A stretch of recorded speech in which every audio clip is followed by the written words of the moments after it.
administration to full term without the common mwananchi feeling a pinch of, you know what, this is government that you chose, and at the end of the day, 1,000 bob cannot even buy a complete meal for a family of 3?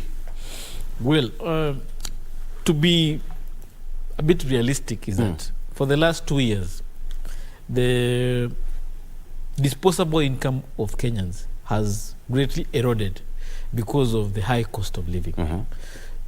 During COVID time, post-COVID, during the elections, post-election, our lives have continued becoming unbearable. And therefore, it's not that because of this finance bill that they are where they are today.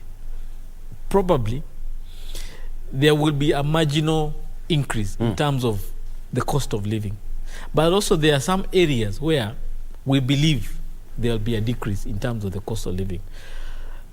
Investment in terms of subsidizing productivity as a country, whether it's in food, whether it's in healthcare, whether it's in energy, whether it's in transportation, will have an impact, direct impact to the pocket of many Kenyans. So what we need to ask this government is to make sure that you will have your numbers in parliament. You will definitely pass this bill. It will become law, okay? We may have very limited options as a country in terms of saying no, because we have set laws that govern how we run our business. 1st of June, we must have a finance bill. Government must have, must operate. It cannot stop. And therefore, whatever resources we shall give you as a people of Kenya, can you make sure those resources are used responsibly? That is where all this hula baloo is all about, because we have given many governments money, but we have always seen perennially corruption eating away the very resources that we work so hard to give government. So if this administration can be able to prove that it can use resources responsibly, then probably Kenyans can feel their lives are better. And how long would that take? Because you see, one of the areas that pains us most is one, food and healthcare and education. That's where the pain is most.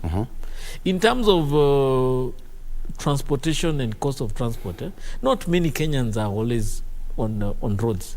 People in rural Kenya are not as greatly impacted as people in urban areas. But when it comes to food, healthcare and education, whether you are in an urban or rural setting, that's where the pain is most. So if we can be able to improve how we run our business in these areas, then I believe that income that has been eroded can start coming back. And Kenyans can feel, yes, even though I've increased in terms of my contribution to the tax that I pay to this government, then my life has improved in terms of I've become, it's become less expensive. So that is where the challenge is. But as long as we are perceived, or we perceive this government as being careless, corruption is still there, ministers and assistant ministers are doing whatever they want with resources, then we will not be comfortable. We will not have the confidence.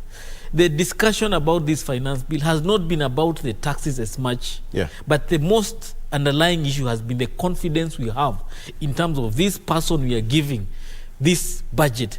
Will they be able to run it responsibly? Are we going to have another 30% loss in this money that we have allocated? And of course, that's going to be one